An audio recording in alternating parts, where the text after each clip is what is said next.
Gerakan Wanita Indonesia, BTI, Barisan Tani Indonesia, Lekra atau Lembaga Kebudayaan Rakyat, dan HSI, yaitu Himpunan Sarjana Indonesia.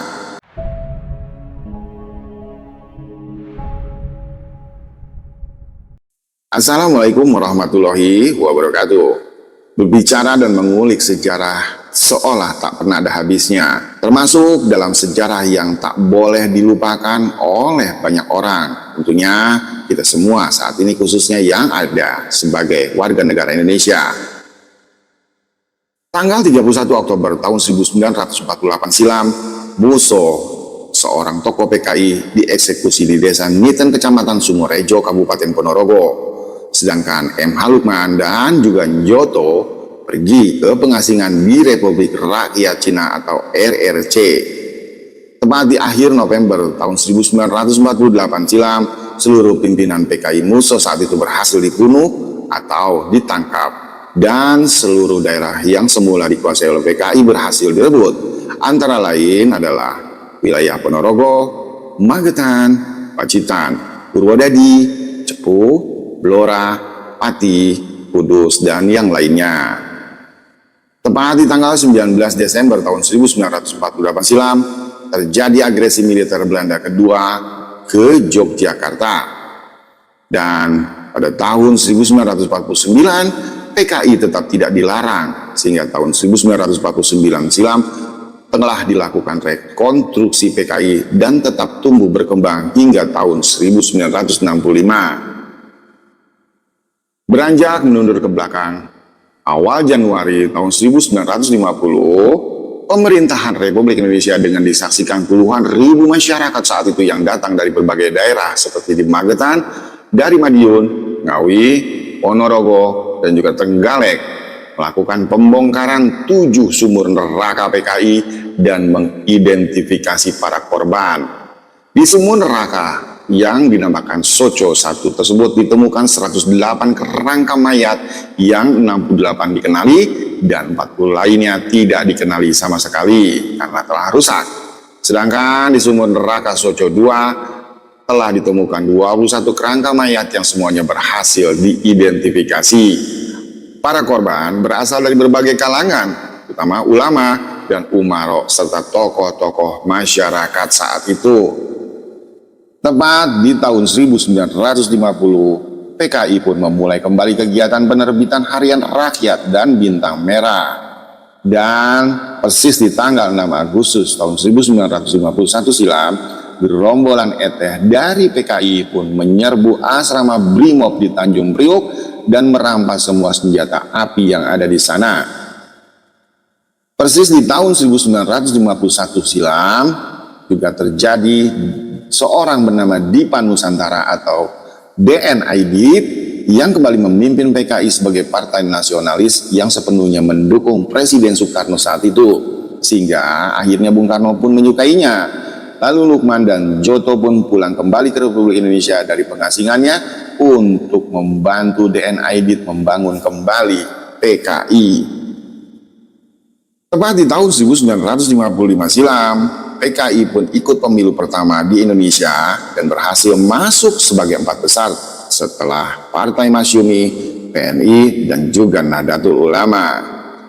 Persis di tanggal 8 hingga 11 September tahun 1957 silam, Kongres Alim Ulama seluruh Indonesia di Palembang, Sumatera Selatan telah mengharamkan ideologi komunis dan mendesak Presiden Soekarno untuk mengeluarkan sebuah dekret yaitu pelarangan PKI dan semua mantel organisasinya, namun saat itu ditolak oleh Bung Karno. Dan tahun 1958 silam, kedekatan Soekarno dengan PKI mendorong kelompok anti PKI di Sumatera dan juga Sulawesi untuk melakukan koreksi hingga melakukan pemberontakan terhadap Soekarno. Saat itu Masyumi dituduh terlibat karena Masyumi merupakan musuh besar dari PKI. Persis di tanggal 15 Februari tahun 1958 silam, para pemberontak di Sumatera dan Sulawesi mendeklarasikan pemerintah revolusioner Republik Indonesia, yaitu PRRI, namun pemberontakan ini berhasil dikalahkan dan dipadamkan. Tepat di tanggal 11 Juli tahun 1958, DNID, dan Rewang mewakili PKI mengikuti Kongres Partai Persatuan Sosialis Jerman di Berlin. Dan pada bulan Agustus tahun 1959 silam, TNI berusaha menggagalkan Kongres PKI, namun Kongres tersebut tetap berjalan karena ditangani sendiri oleh Presiden Soekarno. Tepat di tahun 1960, Soekarno meluncurkan slogan Nasakom yang artinya nasionalis, agama, dan komunis, yang artinya nasional, agama, dan komunis, yang saat itu didukung penuh oleh PNI, NU, dan juga PKI tentunya. Dengan demikian, PKI kembali terlembagakan sebagai bagian dari pemerintahan RI. Tepat di tanggal 17 Agustus tahun 1960 silam, atas desakan dan tekanan PKI, terbitlah keputusan Presiden RI nomor 200 tahun 1960 tertanggal 17 Agustus tahun 60 tentang pembubaran Masyumi atau Majelis Syuro Muslimin Indonesia dengan dalih tuduhan keterlibatan Masyumi dalam pemberontakan PRRI padahal hanya karena anti pada Nasakom. Sekitar di pertengahan tahun 1960-an, Departemen Luar Negeri Amerika Serikat melaporkan bahwa PKI semakin kuat dengan keanggotaan mencapai 2 juta orang saat itu. Dan pada bulan Maret tahun 1962, PKI resmi masuk kembali dalam pemerintahan Bung Karno dan DNID serta Nyoto diangkat oleh Soekarno sebagai Menteri Penasehat waktu itu. Persis di bulan April tahun 1962 terjadi Kongres PKI, dan tahun 1963 silam PKI memprovokasi Presiden Soekarno untuk konfrontasi dengan Malaysia dan mengusulkan dibentuknya angkatan kelima yang terdiri dari buruh dan juga tani untuk dipersenjatai dengan dalih mempersenjatai rakyat untuk bela negara melawan Malaysia di waktu itu. Tepat di tanggal 10 Juli tahun 1963 silam, atas desakan dan tekanan PKI, terbitlah keputusan Presiden RI nomor 139 tahun 1963 tertanggal 10 Juli tahun 63 tentang pembubaran GPII, yaitu Gerakan Pemuda Islam Indonesia. Lagi-lagi hanya karena alasan anti Nasakom. Tepat di tahun 1963 silam, atas desakan dan tekanan dari PKI, terjadilah penangkapan beberapa tokoh Masyumi dan GPII serta beberapa ulama anti PKI, yang diantaranya adalah Kiai Haji Buya Hamka, Kiai Haji Yunan Helmi Nasution, Kiai Haji Isa Ansari, Kiai Haji Mukhtar Ghazali, Kiai Haji EZ Mutakin, Kiai Haji Soleh Iskandar, Kiai Haji Ghazali Sahlan, dan Kiai Haji Dalari Umar. Persis di bulan Desember tahun 1964 silam, Khairul Saleh, yaitu seorang pimpinan Partai Murba yang artinya Musyawarah Rakyat Banyak, yang didirikan oleh mantan pimpinan PKI yaitu Tan Malaka, dia menyatakan bahwa PKI sedang menyiapkan kudeta. Persis di tanggal 6 Januari tahun 1965 silam, atas desakan dan tekanan PKI terbitlah surat keputusan Presiden RI nomor 1 _Koti tahun 1965 tertanggal 6 Januari tahun 1965 tentang pembekuan Partai Murba dengan dalih telah memfitnah PKI. Persis di tanggal 13 Januari tahun 1965, dua sayap PKI yaitu PR yang artinya Pemuda Rakyat dan BTI atau Barisan Tani Indonesia menyerang dan menyiksa peserta training PII yaitu pelajar Islam Indonesia di Desa Kanigoro, Kecamatan Kras, Kabupaten Kediri, sekaligus melecehkan pelajar wanitanya saat itu dan juga merampas sejumlah Al-Quran atau mushaf dan merobek-robeknya serta menginjak-injaknya waktu itu. Tahun 1965 awal, PKI dengan 3 juta anggotanya menjadi partai komunis terkuat di luar Uni Soviet dan juga RRC. PKI memiliki banyak ormas, antara lain SOPSI atau Serikat Organisasi Buruh Seluruh Indonesia, Pemuda Rakyat Gerwani, artinya Gerakan Wanita Indonesia, BTI, Barisan Tani Indonesia, Lekra atau Lembaga Kebudayaan Rakyat, dan HSI, yaitu Himpunan Sarjana Indonesia. Persis di tanggal 14 Mei tahun 1965 silam, 3 sayap organisasi PKI yaitu PR, BTI, dan Gerwani tersebut merebut perkebunan negara di Bandar Betsi, Pematang Siantar, Sumatera Utara dengan menangkap dan menyiksa serta membunuh Pelda Sujono, yaitu tak lain penjaga dari PPN, perusahaan perkebunan negara saat itu, di Bandar Betsi.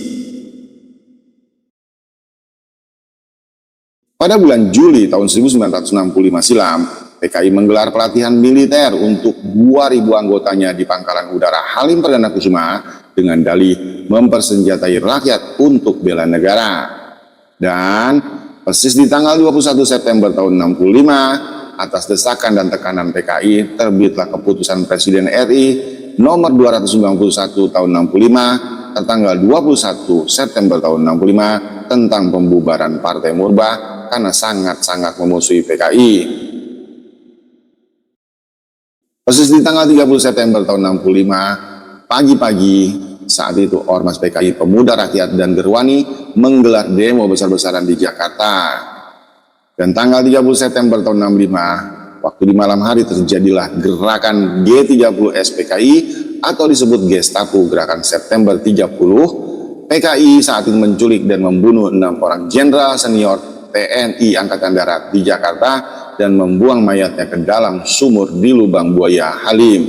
Mereka adalah Jenderal Ahmad Yani, Letjen R. Suprapto, Letjen Am T. Haryono, Letjen S. Parman, Maijen Panjaitan, dan Majen Sutoyo Siswo Miharjo. Dan saat itu juga PKI juga menculik dan membunuh Kapten Pierre Tendean karena disangka Jenderal Abdul Haris Nasution. PKI pun membunuh Aibtu Karel Satswitubun, yaitu seorang ajun inspektur polisi yang sedang bertugas menjaga rumah kediaman Wakil Perdana Menteri Dr. J. Laimena yang bersebelahan dengan rumah Jenderal Aha Nasution saat itu. PKI juga menembak putri bungsu Jenderal Aha Nasution yang baru berusia 5 tahun saat itu, yaitu adik Irma Suryani Nasution yang berusaha menjadi perisai dari ayahandanya atas tembakan PKI. Kemudian dia terluka tembak dan akhirnya wafat pada tanggal 6 Oktober tahun 1965 silam. Saat itu, G30S PKI dipimpin oleh Letnan Kolonel Untung yang membentuk 3 kelompok gugus tugas penculikan, yaitu pasukan Pasopati yang dipimpin Letu Dul Arif dan pasukan Pringgodani yang dipimpin Mayor Udara Sujono serta pasukan Bima Sakti yang dipimpin Kapten Suradi. Selain Letnan Untung dan juga kawan-kawannya, PKI saat itu didukung oleh sejumlah perwira ABRI yaitu dari TNI dan juga Polri saat itu dan dari berbagai angkatan, antara lain Angkatan Darat yaitu Maijen TNI Pranoto Reksoma Samudro, Brigjen TNI Suparjo, dan juga Kolonel Infanteri Abdul Latif. Dan tak juga ketinggalan ada dari Angkatan Laut yaitu Mayor KKO Pramuko Sudarno, Letkol Laut Ranu Sunardi, dan Komodor Laut Sunardi. Dari Angkatan Udara pun tak ketinggalan, yaitu dari Menpangau Laksta Udara Umar Dhani dan juga Letkol Udara Heru Atmojo dan Mayor Udara Sujono.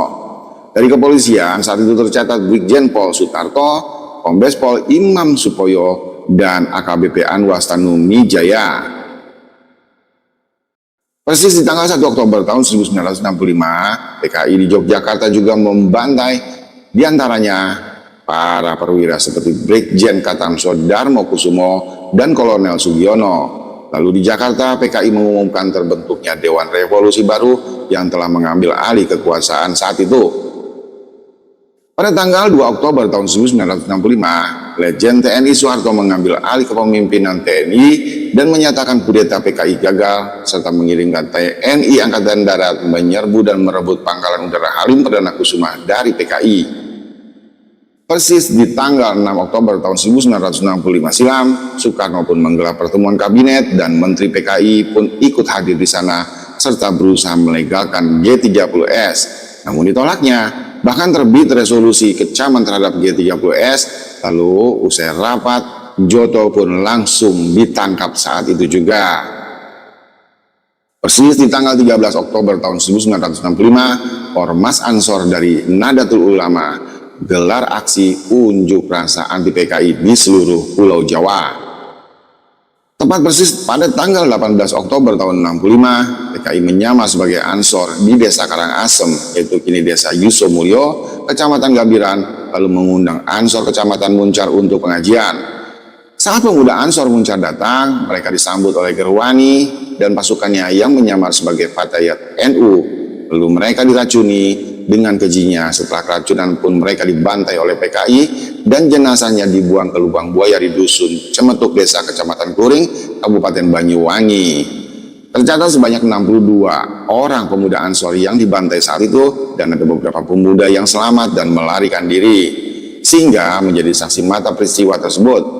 Dan peristiwa tragis ini disebut tragedi Cemetuk dan kini oleh masyarakat secara swadaya dibangunlah Monumen Pancasila Jaya. Tepat di tanggal 19 Oktober tahun 65, Ansor NU dan PKI mulai bentrok di berbagai wilayah daerah di Pulau Jawa. Dan persis tanggal 11 November tahun 65, PNI dan juga PKI bentrok kembali secara fisik di Bali. Khusus di tanggal 22 November tahun 1965, DN Aidit pun akhirnya ditangkap dan diadili serta dihukum mati saat itu. Tepat persis di bulan Desember tahun 65, Aceh dinyatakan telah bersih dari PKI. Dan persis di tanggal 11 Maret tahun 1966, terbitlah surat perintah 11 Maret atau Super Semar dari Presiden Soekarno yang memberi kewenangan penuh kepada Letjen TNI Soeharto saat itu untuk mengambil langkah pengamanan negara Republik Indonesia. Persis di tanggal 12 Maret tahun 1966, Soeharto melarang secara resmi keberadaan PKI di Indonesia. Persis di bulan April tahun 1966 silam, Soeharto pun melarang serikat buruh pro PKI yaitu SOPSI. Dan persis di tanggal 13 Februari tahun 1966, Bung Karno masih tetap membela PKI saat itu. Bahkan secara terbuka di dalam pidatonya di muka Front Nasional di Senayan, beliau mengatakan di Indonesia ini tidak ada partai yang pengorbanannya terhadap nusa dan bangsa sebesar Partai Komunis Indonesia atau PKI.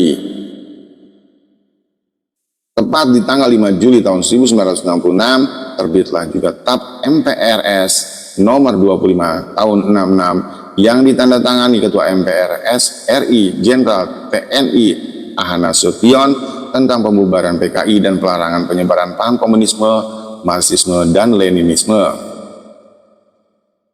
Persis di bulan Desember tahun 1966 silam, Sudisman mencoba menggantikan DN Aidit dan Nyoto untuk kembali membangun PKI, namun akhirnya dia ditangkap dan dijatuhi hukuman mati pada tahun 1967 silam. Dan persis di tahun 67 tersebut, sejumlah kader PKI seperti Rewan, Polwan Hutapea dan juga Ruslan Wijaya Sastra, mereka bersembunyi di wilayah terpencil di daerah Blitar Selatan bersama kaum tani PKI-nya. Persis di bulan Maret tahun 1968 silam, kaum tani PKI di Blitar Selatan menyerang para pemimpin dan kader NU sehingga 60 orang NU tewas dibunuh saat itu. Kurang lebih di kurun waktu pertengahan tahun 1968 silam, TNI menyerang Blitar Selatan dan menghancurkan persembunyian terakhir dari PKI. Dan di tahun 1968 hingga tahun 1998, sepanjang Orde Baru secara resmi PKI dan seluruh mantel organisasinya dilarang di seluruh Indonesia dengan dasar TAP MPRS nomor 25 tahun 66 dari tahun 1998 hingga tahun 2015. Pasca reformasi tahun 98, pimpinan dan anggota PKI yang dibebaskan dari penjara beserta keluarga dan simpatisannya yang masih mengusung ideologi komunis justru menjadi pihak paling diuntungkan. Sehingga kini mereka pun akhirnya merajalela melakukan aneka gerakan pemutarbalikan fakta sejarah dan memposisikan PKI sebagai pahlawan pejuang kemerdekaan RI. Sejarah kekejaman PKI yang sangat panjang tersebut dan jangan pernah dibiarkan mereka menambah lagi daftar kekejamannya di negeri tercinta ini. Semoga Tuhan Yang Maha Kuasa senantiasa melindungi kita semua dan sampai jumpa kembali di postingan berikutnya. Assalamualaikum warahmatullahi wabarakatuh.